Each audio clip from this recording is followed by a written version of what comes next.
Assalamualaikum warahmatullahi wabarakatuh. Perkenalkan kami dari kelompok 8 ingin memaparkan materi yang telah kami buat. Adapun nama-nama kelompok kami yaitu yang pertama Fidelia dengan NIM J1A119119. Yang kedua Muhammad Ilham Syaputra dengan NIM J1A119151. Yang terakhir saya sendiri yaitu Wodi Rahmadani Anomo dengan NIM J1A119324. Baik, materi pertama akan disampaikan oleh rekan saya Fidelia. Pendahuluan, Indonesia merupakan negara dengan tingkat produksi sampah tertinggi kedua di dunia setelah China, dengan jumlah timbunan sampah mencapai 67,8 juta ton di pertengahan tahun 2020. Sebagian dari timbunan sampah tersebut merupakan sampah domestik yang tersusun dari berbagai jenis sampah termasuk diantaranya plastik. Menurut laporan Lembaga Ilmu Pengetahuan Indonesia atau LIPI, sebanyak 400.000 ton sampah plastik masuk ke lingkungan pesisir dan laut Indonesia setiap tahunnya. Secara global, jumlah sampah plastik yang memasuki wilayah laut bahkan mencapai 8 juta ton setiap tahun. Sampah plastik yang masuk ke wilayah laut dan pesisir ini, selain menimbulkan masalah lingkungan, akan membahayakan kehidupan organisme di dalamnya, sehingga akan menyebabkan terjadinya ketidakseimbangan ekosistem. Plastik akan terurai dalam waktu yang sangat lama, dan dalam prosesnya, plastik akan terfragmentasi ke dalam ukuran yang lebih kecil menjadi mikroplastik.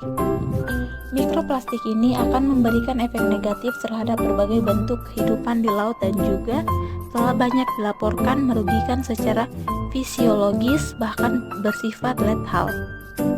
Oleh karena itu, perlu adanya upaya pengolahan sampah yang baik agar dampaknya dapat dihindari. Wilayah pesisir merupakan wilayah yang berpotensi mengalami dampak pencemaran tinggi karena sebagian besar aktivitas manusia berada di wilayah ini. Permasalahan sampah bukan lagi sekedar masalah kebersihan dan lingkungan saja, tetapi sudah menjadi masalah sosial yang berpotensi menimbulkan konflik. Lebih parah lagi, hampir semua kota di Indonesia, baik kota besar maupun kota kecil, belum memiliki sistem penanganan sampah yang baik. Umumnya kota di Indonesia memiliki manajemen sampah yang sama, yaitu metode kumpul, angkut, dan buang. Sebuah metode manajemen persampahan klasik yang akhirnya merubah menjadi praktek pembuangan sampah secara sembarangan tanpa mengikuti ketentuan teknis di lokasi yang sudah ditentukan. Permasalahan persampahan di Kelurahan Lapulu bukan hanya disebabkan karena peningkatan jumlah penduduk saja, namun disebabkan pula dari rendahnya tingkat pelayanan prasarana dan sarana dasar lingkungan, khususnya dalam bidang pelayanan persampahan, yang mengakibatkan penanganan sampah yang tidak tuntas sehingga menimbulkan adanya timbunan-timbunan sampah yang tidak terangkut setiap harinya. Setiap harinya hanya 80% saja yang dapat terangkut, sedangkan 20% timbulan sampah masih tertinggal. Proses pengangkutan ke TPA juga memiliki rute yang panjang, mengingat Lapulu berada di daerah pesisir dan TPA perbatasan kota, tepatnya Kecamatan Kuat. Baik, selanjutnya, melihat kondisi yang ada maka perlu adanya suatu kajian yang pasti dalam menganalisa pengelolaan sampah dan penyediaan fasilitas sarana dan prasarana pengelolaan sampah di Kota Kendari, khususnya di Kelurahan Lapulu, sehingga dapat mengurangi masalah sampah yang dapat dihasilkan dari perkembangan Kota Kendari.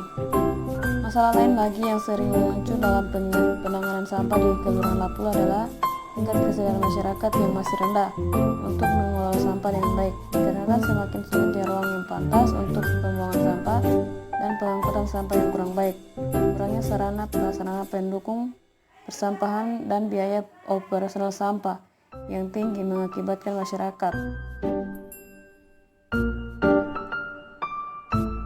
membuang sampah sembarangan. Hal terpenting lainnya adalah letak Kelurahan Lapulu di daerah pesisir dapat menyebabkan terganggunya ekosistem perairan yang diakibatkan oleh sampah. Selanjutnya, solusi yang dapat dilakukan untuk menyelesaikan masalah di atas diantaranya adalah memberikan pemahaman dan pengetahuan kepada masyarakat tentang pentingnya peningkatan kesadaran pengelolaan sampah. Hal ini dapat dimulai sejak dini, yaitu dengan sosialisasi pengelolaan sampah pada anak sekolah dasar berupa pemahaman mengenai pemilihan sampah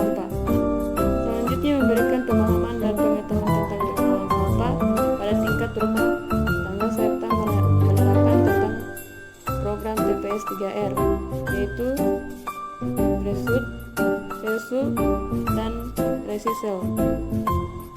Promosi juga dapat dilakukan dengan pembagian leaflet kesadaran pengelolaan sampah pada komunitas pasar Lampung. Baik, saya akan melanjutkan pemaparan materi dari teman saya tadi, di mana sebagai upaya intervensi fisik juga dapat dilaksanakan pembuatan insinerator sederhana dan mengadakan gerakan kesadaran pengelolaan sampah di masyarakat secara rutin.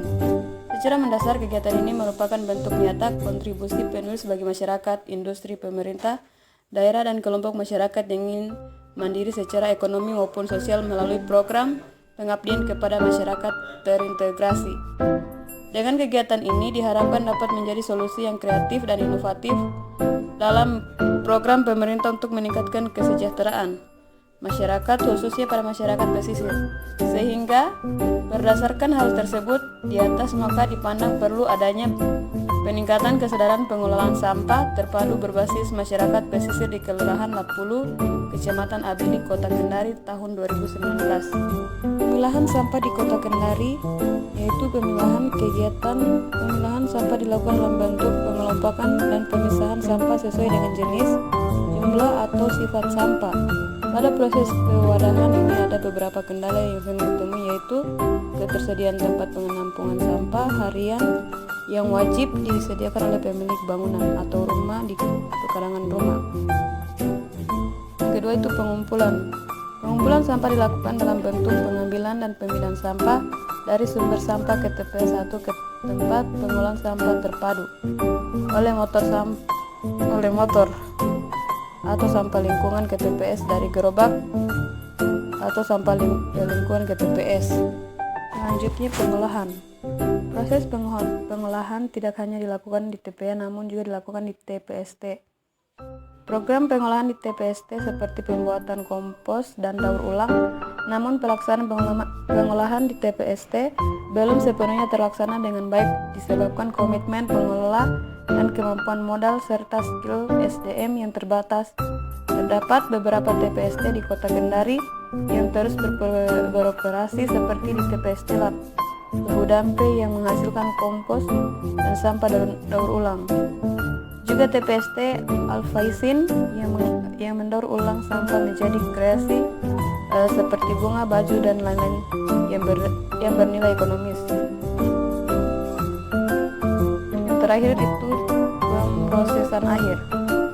Pemrosesan akhir sampah dilakukan dalam bentuk pengembalian sampah atau residu hasil pengolahan sebelumnya di media lingkungan secara aman.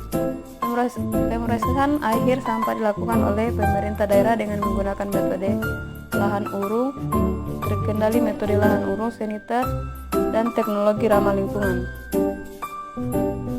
Baik, itulah hasil pemaparan materi dari kelompok kami. Lebih dan kurangnya mohon dimaafkan. Saya ucapkan billahi taufiq wal hidayah. Wassalamualaikum warahmatullahi wabarakatuh.